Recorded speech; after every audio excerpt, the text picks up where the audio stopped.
চট্টগ্রাম প্রকৌশল ও প্রযুক্তি বিশ্ববিদ্যালয়ে চলমান আন্দোলনের মধ্যে প্রতিষ্ঠানটি অনির্দিষ্টকালের জন্য বন্ধ ঘোষণা করেছে কর্তৃপক্ষ। বৃহস্পতিবার বিকেল ৫টার মধ্যে ছাত্র ও শুক্রবার সকাল ৯টার মধ্যে ছাত্রীদের হল ত্যাগ করতে নির্দেশনা দেওয়া হয়েছে। এর আগে সহপাঠী নিহতের ঘটনায় বিচারের দাবিতে চতুর্থ দিনের মতো আন্দোলন করছেন শিক্ষার্থীরা। সকালে চট্টগ্রাম কাপ্তাই সড়ক অবরোধ করেন তারা। গাছের গুঁড়ি ফেলে রাখায় বন্ধ ছিল যান চলাচল। বিক্ষুব্ধ শিক্ষার্থীরা আগুন ধরিয়ে দেন একটি বাসে। পরে বিভিন্ন বিভাগে তালা লাগিয়ে দেন আন্দোলনকারীরা। তাদের অভিযোগ, বিশ্ববিদ্যালয় প্রশাসনের ব্যর্থতার কারণে ৪ দিনেও কোনো সমাধান আসেনি। গত ২২ এপ্রিল বেপরোয়া বাসের ধাক্কায় চুয়েট শিক্ষার্থী তৌফিক ও শান্তর মৃত্যু হয়। গুরুতর আহত হয়ে হাসপাতালে চিকিৎসাধীন আরও একজন। ২ সহপাঠী মৃত্যুর পর থেকেই ১০ দফা দাবিতে আন্দোলন চালিয়ে যাচ্ছেন শিক্ষার্থীরা।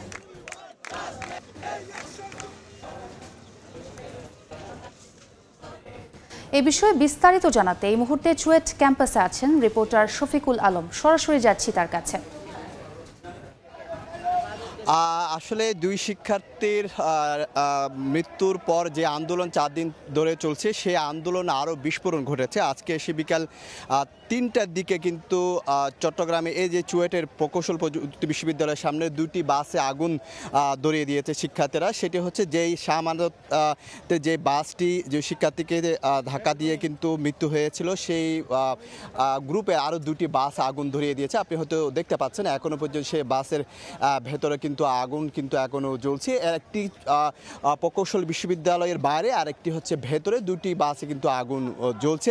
তো এই যে উত্তপ্ত হয়ে উঠেছে চুয়েট, সেই ঘটনার প্রেক্ষাপটে কিন্তু চট্টগ্রাম প্রকৌশল ও প্রযুক্তি বিশ্ববিদ্যালয় কিন্তু অনির্দিষ্টকালের জন্য কর্তৃপক্ষ ঘোষণা দিয়েছে, বন্ধ ঘোষণা করেছে।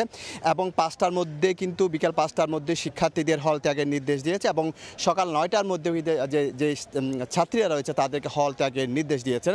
এবং আমরা যতটুকু শুনেছি এখানে যে শিক্ষার্থীরা রয়েছে শিক্ষার্থীরা বলছেন আমাদেরকে আসলে তাদের এখানে ভেতরে পানির লাইন বন্ধ করে দেওয়া হয়েছে, বিদ্যুতের লাইন বন্ধ করে দেওয়া হয়েছে, গ্যাসের লাইন বন্ধ করে দেওয়া, সব ধরনের সুযোগ সুবিধা কিন্তু বন্ধ করে দেওয়া হয়েছে। আপনি সামনে যে দৃশ্যটি দেখতে পাচ্ছেন সেটি হচ্ছে এই অর্থাৎ রাঙামাটি যে সড়ক, সেটি বলা যায় একেবারে এখন যান চলাচল, কাপ্তাই যে সড়ক সেটি একেবারে যান চলাচল কিন্তু একবার বন্ধ রয়েছে।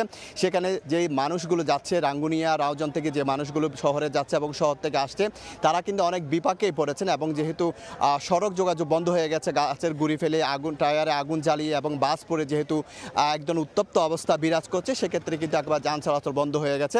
তবে যাদের সার্টিফিকেট আছে, যারা ডাক্তারের কাছে যাচ্ছেন, যাদের প্রেসক্রিপশন আছে, তাদেরকে কিন্তু শিক্ষার্থীরা কিন্তু ছেড়ে দিচ্ছেন দেখে। তো সব কিছু মিলিয়ে বলা যায় যেহেতু হল ছাড়ার নির্দেশ দিয়েছেন, কিন্তু শিক্ষার্থীদের পক্ষ থেকে একটি দাবি, তারা বলছেন যে তাদের ১০ দফা দাবি আদায় না হওয়া পর্যন্ত তারা হল ত্যাগ করবেন না। ১০ দফার মধ্যে তাদের এই যে শিক্ষার্থী মারা গেছে তাদের ক্ষতিপূরণের কথা বলছেন এবং এখানে এই সড়কটি ৪ লাইন উন্নীত করার কথা বলছেন এবং ফিটনেসবিহীন গাড়ি চলাচল বন্ধ রাখার কথা বলছেন। তো সব কিছু মিলিয়ে আসলে যেটি বলতে পারি, পুরোপুরি উত্তপ্ত হয়ে উঠেছে চট্টগ্রাম প্রকৌশল বিশ্ববিদ্যালয়ে। একদিকে কর্তৃপক্ষ বিশ্ববিদ্যালয় বন্ধ ঘোষণা করেছে, অপরদিকে কিন্তু শিক্ষার্থীরা বলছে তারা এই হল ত্যাগ করবে না এবং তারা এখানেই থাকবে, যদিও বিদ্যুৎ গ্যাস সহ নানা যে সুযোগ সুবিধা রয়েছে হলের মধ্যে সব কিছু বন্ধ করে দেওয়া হয়েছে। তো এই ছিল আমার কাছে চুয়েটের সর্বশেষ তথ্য। সরাসরি যুক্ত ছিলাম চুয়েট ক্যাম্পাসে।